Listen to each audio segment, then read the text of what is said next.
Question आपसे कह रहा है कि दी गई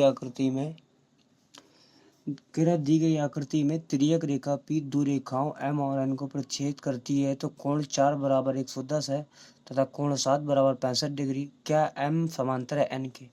देखो M और N दो आपको लाइन दी गई हैं और उसमें एक आपको ट्रांसवर्सल लाइन जिसको बोलते हैं तिर्यक, ठीक, ये P आपको दी गई है और इसमें से आपको ये एंगल 1 और 2 और 3, ये 4 और आपको ये एंगल दिया गया है 5 एंड 6 एंड 7 एंड 8, ठीक।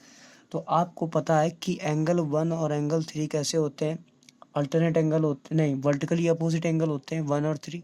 एंगल 2 और एंगल 4 भी वर्टिकली अपोजिट एंगल होते हैं। एंगल 5 और एंगल 7 भी वर्टिकली अपोजिट एंगल है। यहाँ पर एंगल 6 और एंगल 8 भी वर्टिकली अपोजिट एंगल है। और यहाँ पर हम बात करते हैं कि ये जो हमारा जेड बनना है, इस तरीके से आप देख सकते हैं, ये जो जेड बनता है हमारा, ये वर्टिकली अपोजिट एंगल होते हैं, ठीक। और एंगल 1 और एंगल 5 करस्पॉन्डिंग एंगल है। एंगल 2 और एंगल 6 भी करस्पॉन्डिंग एंगल है। एंगल 3 और 7 भी करस्पॉन्डिंग एंगल है। एंगल 4 और एंगल 8 भी करस्पॉन्डिंग एंगल है। तो यहाँ पर, ठीक, हमें दिया गया है एंगल 4 बराबर दिया गया 110, ठीक। आपको ही पता है कि एंगल 4 कितना दिया गया, 110 दिया गया है। और एंगल 7 हमें दिया गया है 65 डिग्री।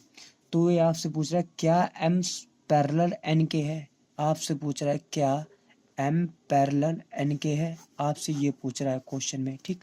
तो हम सिंपल से क्या करते हैं, क्योंकि हमें पता है, क्योंकि हम जानते हैं, यहाँ पे आप साइन लगाएंगे, चूंकि सिंस हमें पता है कि एंगल जो 5 है वो बराबर होगा एंगल 7 के, क्योंकि एंगल जो 5 है और जो एंगल 7 हमने भी बताया था कैसे हैं, शीर्षाभिमुख कोण, मतलब वर्टिकली अपोजिट एंगल। तो यहाँ पर आप लिख सकते हो वर्टिकली अपोजिट एंगल, इंग्लिश में भी लिख सकते हो और हिंदी में आप लिख सकते हो शीर्षाभिमुख कोण। यहाँ पे क्या लिख सकते हो, शीर्षाभिमुख कोण, ठीक। हिंदी मीडियम वाले भी लिख सकते हो आप, ठीक। अच्छा, अगर एंगल 5 बराबर 7 के है लेकिन एंगल 7 की वैल्यू में दी गई 65 डिग्री, तो आप यहाँ पर लिख सकते हैं एंगल 5 बराबर एंगल 7 बराबर 65 डिग्री, ठीक, क्लियर। तो आपको एक यहाँ से आंसर आपको मिल जाता है एंगल 5, ठीक। उसके बाद हमको पता है कि एंगल 4 और एंगल 5 कैसे हैं, क्यों एंगल 4 और 5 ये एक ही लाइन पर बने हुए कोण है। जैसे आप देखोगे ये जो कोण है ये अंतःकोण है और P जो है, क्योंकि 4 और 5 जो कोण है, मतलब 4 और 5 जो कोण है वो तिर्यक रेखा P की समान भुजा पर कोण है, ठीक है ना। कैसी है, समान भुजा पर है। लेकिन जब आप ये देखोगे कि एंगल 4 प्लस एंगल 5 जब आप करेंगे, यहाँ पर एंगल 4 और एंगल 5, तो ये कितना हो जाएगा आपका 110 प्लस 65 डिग्री, तो कितना आ रहा है 175। लेकिन ये तो गलत है, क्योंकि किन्हीं भी कोणों का जो कोण होते हैं एक ही लाइन पे जो बने होते हैं उनका कोणों का योग कितना होता है 180 होता है, लेकिन ये 175 है, तो ये तो गलत है। यहाँ पर 180 के इक्वल ये नहीं है, तो हम क्या बोल सकते हैं, अतः जो रेखा M और N के समांतर नहीं होगी। तो हम क्या लिखेंगे, चूंकि जो हमारी लाइन है M does not parallel N, मतलब जो M है वो M के पैरेलल नहीं होगी, समांतर नहीं होगी। यहाँ कट लगा दो या ये लिख दो, समांतर नहीं है।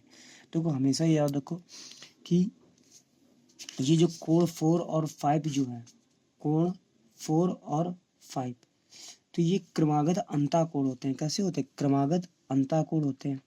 तो ये जो क्रमागत अंतःकोण 4 और 5 है और कोण 3 और 6, अगर इनका सम, मतलब आप एक बार फिर से समझेंगे, इनका जो सम होना चाहिए, जो क्रमागत कोण जैसे 3 और 6 है, इनका जो सम होता है वो 180 डिग्री के बराबर होना चाहिए, ठीक।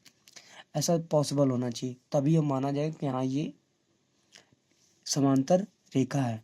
तो सिंपल है, क्वेश्चन दिया गया था आपको कि एक तिर्यक रेखा P है जो दो रेखाओं M और N को प्रतिच्छेद करती है, M और N को एक तिर्यक रेखा P प्रतिच्छेद करती है और M समांतर है N के। तो आपको भी पता चल गया। और हमें दिया क्या क्या था, एंगल 7 65 डिग्री, एंगल 4 110 डिग्री। तो हमें पता है इन दोनों का सम कितना होना चाहिए 180, लेकिन ऐसा हुआ नहीं। और फिर हमने इससे पहले क्या निकाला था, एंगल 5 और एंगल 7 कैसे है, वर्टिकली अपोजिट एंगल, जिसको बोलते हैं शीर्षक विमुख कोण। तो बस जब इसका 180 डिग्री नहीं है तो हम बोल सकते हैं रेखा एम समांतर एन के नहीं है। बस इतना हो गया आपका फाइनल आंसर।